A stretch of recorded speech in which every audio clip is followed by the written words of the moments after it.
Well, this isn't new.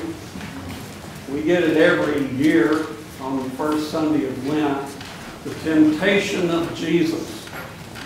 And at lectionary lunch on Thursday, we spent most of our time talking about Deuteronomy. People didn't even want to talk about the temptation. I mean, that's old stuff. So I had to figure out some way to get into this a little bit more and see if there was something new that this gospel lesson might have to offer us. So on my off day on Friday, I thought, I'm going to do an experiential component of this. I'm going to go into the wilderness and see what happens. So I bravely got into my Prius, found myself in Cortland. Now, I don't want to offend people from Cortland. What made it a wilderness for me is that I intentionally left my iPhone at home. I was in the digital wasteland. And, you know, shopping around for a few moments, I felt exhilarated. I'm off the grid. This thing's not going to buzz on my hip. It's not going to call me away. I'm free. Oh, what a moment of exhilaration that all of a sudden turns to anxiety. Oh, wait a minute. What if I need to call Mary Jo about this or that item? Should I pick this up? Or what if I have a flat tire? I'm out of touch. What am I going to do? See, that's what this gospel lesson is about. If I look at it myopically as just temptation, I'm going to miss some very important lessons. This is Jesus' vision quest. This is his, as the Aborigines in Australia would have it, his walkabout. Jesus is out there to meet somebody very important. Who do you think he's going to meet? God? Maybe. I think the most important person he's out there to meet is himself. Who is he really?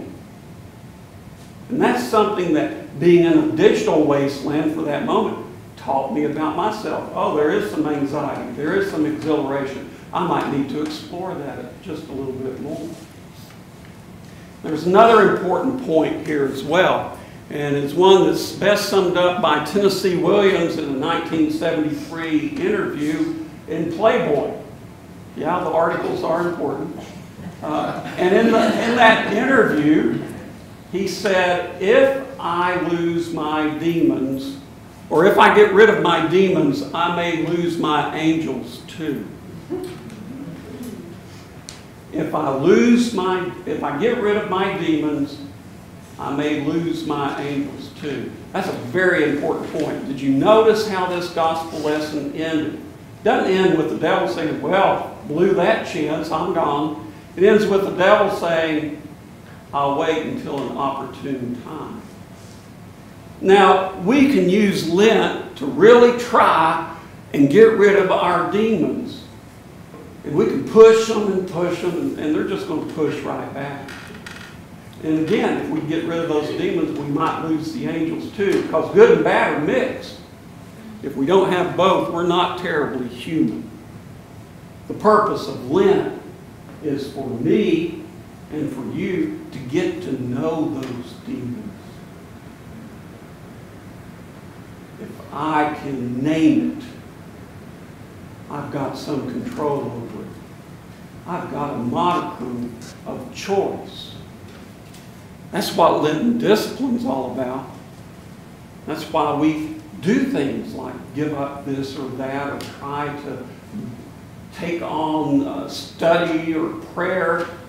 It's to see if we can discipline ourselves and take a little bit more control over our lives, shaping ourselves more fully into that person God called and created us to be. Well, my faithful Prius brought me back after 4 hours out in the wilderness. My iPhone's on my hip again. But I learned something. How long has the iPhone been around anyway? What, 3 years, 4 years? And I'm already that attached to it? Well, maybe there's something I need to work on this Lent. The way of Lent is the way of opportunity. It's your opportunity and mine to seek out the demons and name them, so we may have control over them like Jesus did over the devil in this story, and may more fully become the child of God God created us to be.